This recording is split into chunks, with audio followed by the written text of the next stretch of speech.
It's new poem day on Shakesyear. It's not quite new play day because we're not doing plays anymore. We're doing poems. We finished the sonnets, but there are still a few epic poems that we need to deal with. And to be completely transparent, I wasn't quite sure how to do these because I didn't know really the content of the poems, so I wasn't sure how to break them down. Do we do it all in one fell swoop? Do we analyze it in chunks? But then I decided let's just kind of do what we've been doing. And we're going to start with A Lover's Complaint, the same as we started with A Midsummer Night's Dream. We're going to stick with the alphabetical thing. And I think we're just going to take some stanzas and talk about them until we're done with the play, or until we're done with the poem. So we'll cover the whole thing. I'm not going to go and find 12 lines of uninterrupted text in it because the whole thing is uninterrupted text. It's a poem. It's not a play. So this particular A Lover's Complaint has about 47 stanzas, I believe, in it, and the stanzas are each 7 lines long.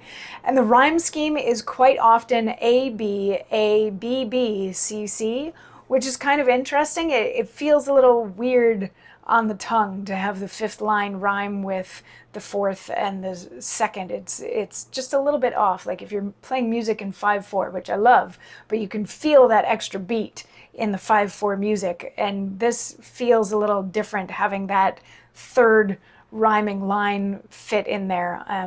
But yeah, we're gonna take them 4 stanzas at a time until we're done with this poem, and then maybe for next poem we'll do something else, but let's give this a go. So, A Lover's Complaint starts out.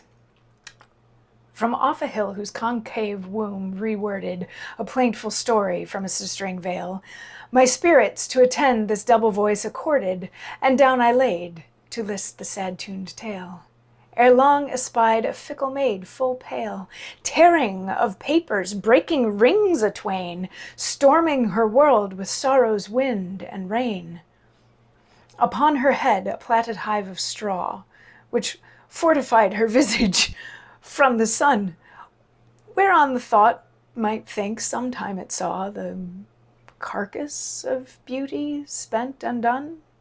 Time had not scythed all that youth begun, nor youth all quit, but, spite of heaven's fell rage, some beauty peeped through lattice of seared age.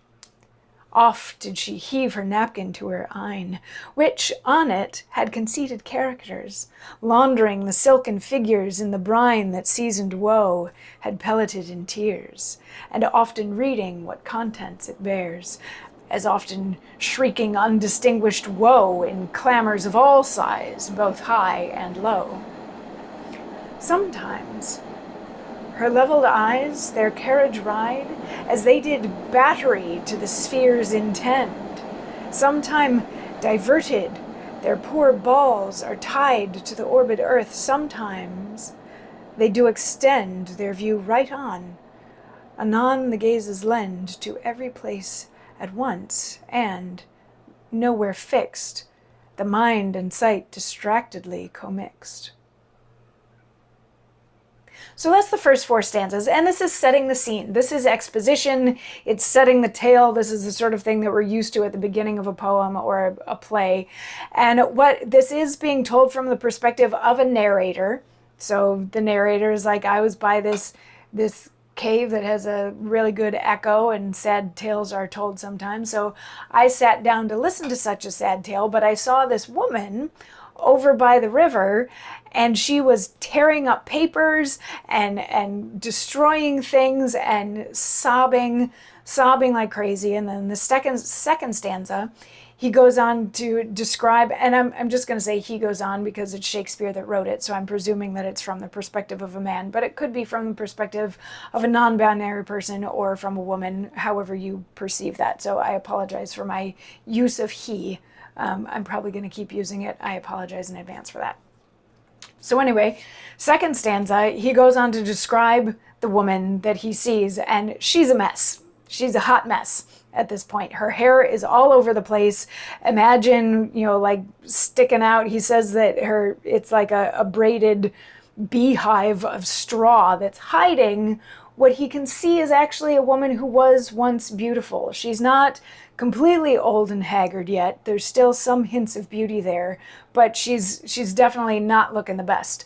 And then in the third stanza, he talks about the fact that she's crying a lot, but she has this beautiful handkerchief that she's crying into. So maybe she comes from money, or something like that is perhaps what we're supposed to get from that.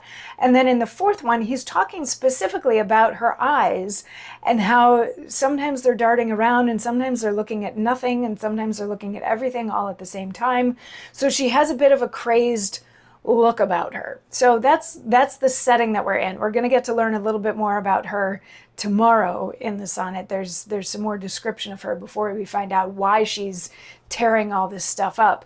But this woman is standing outside by a river, destroying all kinds of things, looking distraught, looking haggard. She was perhaps once young and beautiful, but today is definitely not her day. So we'll see if tomorrow's any better. I'll see you tomorrow for more. Mwah.